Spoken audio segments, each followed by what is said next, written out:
Salve, torcedor vascaíno. Bom dia. Um prazer estar com você por aqui, iniciando a semana falando de Vasco. Mesmo que ontem o Vasco acabou sendo derrotado pela forte equipe do Palmeiras. Antes de eu começar a passar aqui para você, torcedor, o meu ponto de vista, já vou pedir um favor para você.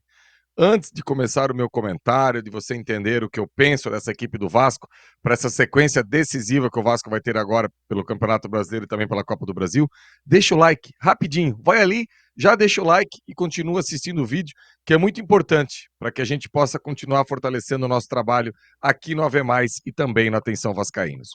Pois bem, torcedor, ontem a equipe do Vasco acabou sendo derrotado pela equipe do Palmeiras por 1-0. Infelizmente, numa falha individual do Rayan. Numa saída de bola do Vasco, ele estava pressionado. Para quem não viu ainda, num lance muito parecido com o que foi o Praxedes naquela partida contra o Atlético Mineiro. E o inusitado é que até aquele momento, nem Vasco, nem Palmeiras tinham conseguido finalizar. Estava 0-0, ou seja, na primeira finalização, o Flaco Lopes aí acabou se aproveitando dessa bobeira do Rayan e fez 1-0 para a equipe palmeirense. E o Vasco, mais uma vez, fez um primeiro tempo muito abaixo. Aliás, isso tem sido uma característica dessa equipe do Vasco. Sempre, quase que de forma unânime, o segundo tempo do Vasco é melhor do que o primeiro. E isso precisa ser consertado quanto antes, porque não dá para a gente sempre ficar atrás, esperar para depois começar a jogar bola. Inclusive, o Verratti falou isso ontem, pós-jogo, que o Vasco sempre procura melhorar no segundo tempo. Só que às vezes o Vasco consegue o empate ou a vitória, e nem sempre isso será possível, principalmente quando você enfrenta uma equipe igual a do Palmeiras. E eu vejo, torcedor, que a gente vai precisar resolver uma questão. Eu não vou me apegar aqui muito a momentos do jogo de ontem, porque eu penso que a gente tem que pensar daqui para frente. Eu acho que o jogo de ontem a gente já conversou bastante, já falou muito, já sabe da questão que a gente saiu atrás por um erro individual, sabe que a gente poderia ter empatado aí num lance de pênalti. Eu não daria o pênalti, mas eu já vi esse pênalti em inúmeras oportunidades ser assinalado e não voltar atrás. Enfim, eu vejo que existem dois modelos de jogo quando você enfrenta equipes de alto nível. Ou você tenta ficar com a bola, uma posse de bola produtiva, que aliás ontem o Vasco teve 55-45 de posse, mas não foi uma posse efetiva produtiva, ou você consegue de alguma maneira contra-atacar essa equipe e ter força. E o Vasco, infelizmente, não está conseguindo nem uma coisa nem outra. E ontem teve um personagem aí que, inclusive, eu coloquei na capa hoje desse Acorda Vascaíno, que é o Emerson Rodrigues, que pela sua força, pela sua disposição, quando teve essa dobradinha com o Puma, ele acabou mudando a história do jogo. O Vasco começou a machucar, que é o novo termo aí que a galera está utilizando, sempre pelo lado esquerdo da defesa do Palmeiras. Algo que com o David e com o Rayan, o Vasco não conseguiu fazer. O David, eu tenho bem claro o que acontece com ele. Ele recebe a bola numa zona de campo que ele vai ser pouco útil. O David tem que receber a bola sempre naquele último terço, para a partir dali ele pedalar, partir para cima do adversário e bater no gol. Arrastar, pedalar, fazer o que ele bem entender. Quanto o Criciúma, o torcedor lembra que golaço que ele fez? Ontem, a finalização dele de pé esquerdo, quando ele vem trazendo e bate com a canhota ali, e o Everton faz uma grande defesa. E esse é o grande problema. Ele recebe a bola muito atrás. Por quê? Porque a gente não tem volume de jogo no último terço.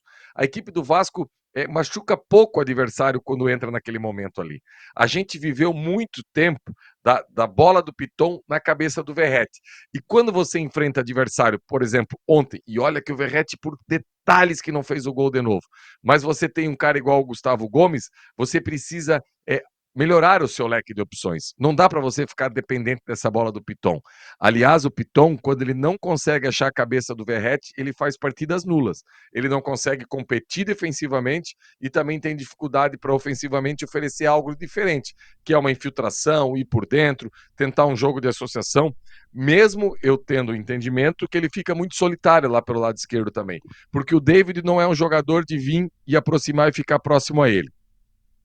O Sforza tem muita dificuldade de atacar, de fazer essa triangulação. É um cara que tenta muita construção por trás. Então acaba prejudicando o Piton. E esse é outro ponto que a gente precisa melhorar na nossa equipe.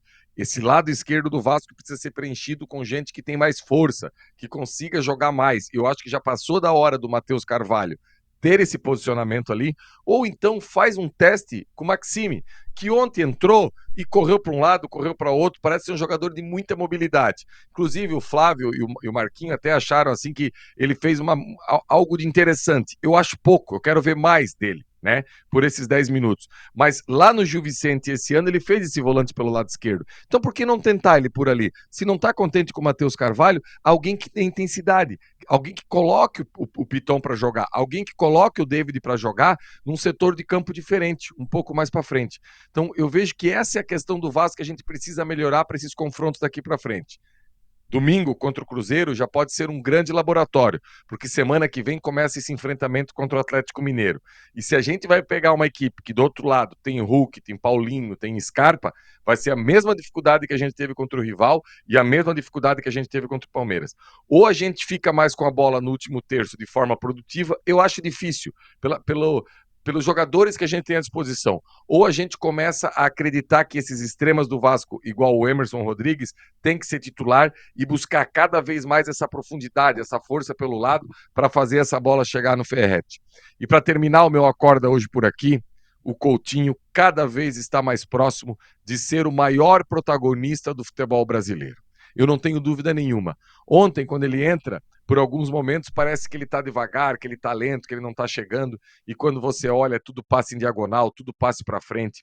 Quem joga em Bayern de Munique, quem joga em Barcelona, quem joga em Liverpool, quem tem 21 gols com a seleção mais vitoriosa da história do futebol, está 2 segundos à frente dos jogadores que jogam aqui no Brasil. Então, ontem, aquela bola que ele mete pro Verratti, a bola que ele mete pro David, que eles não correm, está na hora deles correr, deles entender essa aproximação, deles entender que o Coutinho está vendo algo na frente. E isso só vai vir com entrosamento, com mais tempo nos treinamentos. Então, assim, não sou daqueles que acho o Payet descartável. O Payet ainda vai ajudar muito. Aliás, eu vejo cada vez mais eles em alto nível ajudando o Vasco. Os dois juntos, acho difícil. Agora, quanto mais minutagem a gente conseguir dar para o Coutinho, a gente precisa. Porque está chegando um momento decisivo da temporada e eu não tenho dúvida nenhuma que Coutinho é para decidir semifinal, decidir final de Copa do Brasil. O que ele fez ontem no meio de campo com os dois jogadores do Palmeiras foi algo assim espetacular. E isso vai ser recorrente, eu não tenho dúvida. Ele melhorando mais fisicamente, ficando livre das lesões, vai ajudar e vai ser um jogador diferente, que mudou a história do jogo. Ontem, por exemplo, ele, Puma e Emerson Rodrigues, quando entraram, mudaram a história do jogo. E a gente precisa de jogador que mude a história do jogo, ou com posse ou com força, porque senão acaba ficando difícil. Torcedor, gostou desse acorda? Mais uma vez, dedão no like, compartilhe nos seus grupos de WhatsApp. Eu apareço aqui novamente amanhã de manhã no BDG, lá no Atenção Vascaínos, com o Emerson Rodrigues. Hoje à noite, no Atenção Vascaínos, a nossa tradicional live aí, Dicas de Mendonça, falando muito sobre esse momento decisivo que o Vasco tem na temporada. Abraço, torcedor.